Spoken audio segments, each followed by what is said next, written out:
Yeah. Yeah. So Miami as a place is a little interesting in terms of MLS, just because you guys are one of, I think, the only places who have had a team in the past in the Fusion, and it obviously no longer exists. There's no. This is a completely different club. There's no kind of like looking back as. Well, that's not true. There have been connections between what was there with the Fusion and what is now. Um, Gabe Gabar, who works for MLS, he works for the Fusion. He's constantly talking about it. We just actually signed Ray Hudson as a Yep. color Can't commentator. wait.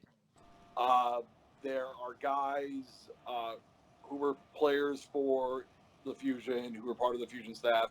They've either been included in the conversation, been invited to stuff, been interviewed, and then even in local media.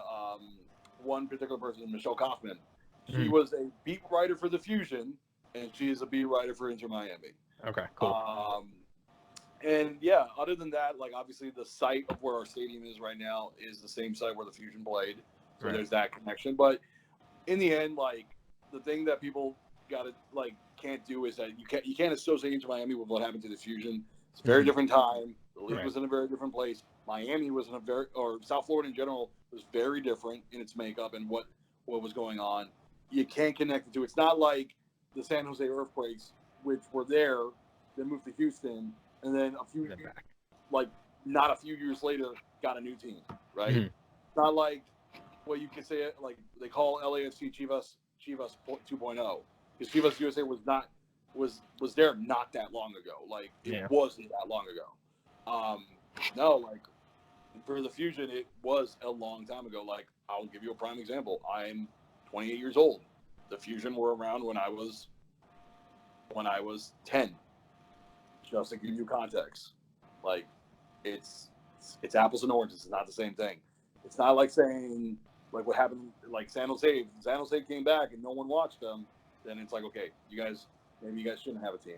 It's like if Tampa, it's the same thing. Like if Tampa got a team again, like if you equated it to what happened to the Mutiny, it's like no, you can't. Like that's not the same thing.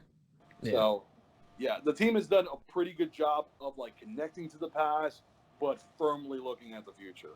Okay. Firmly. Yeah. Yeah. I mean, hey, 5 seasons in existence and one supporter shield to the Fusion's name. It's not too bad a legacy. And you guys know the whole story of that, right? Of how the team Yes. folded and why they folded, right? Mm-hmm. Yeah. So in the end, it's stereotypes and people not reading and not doing research and saying, "Oh, you guys are just a bad sports team, you're bad fans." It's like, no, not at all. What happened? Just we had literally a poor owner or a guy who didn't want to spend money, and a league that was hemorrhaging money at the Mm-hmm. same time. Like if the Fusion were around 10 years ago, we were not, like that would not have happened. Mm-hmm. So. Yeah, that was a weird time in MLS. We were doing 30-yard penalty kicks and And the whole league was on just a death's mess. door. Honestly, Yeah. no one likes to admit it now, but it really was that bad. So I think the few and here's the thing: we almost had an MLS team in between. Mm-hmm. Um, it's really people talk about it like 2008. Marcelo Claudio wanted to start a team. He had Barcelona partnered up, ready to go, and then the financial crash happened, and that kind of went by the wayside. And if that happened, obviously we're not having this conversation. Things would be Yeah. very different. So it's all a game of chances and luck and what like right time, right place. And now it's the right time, right place, and the right people.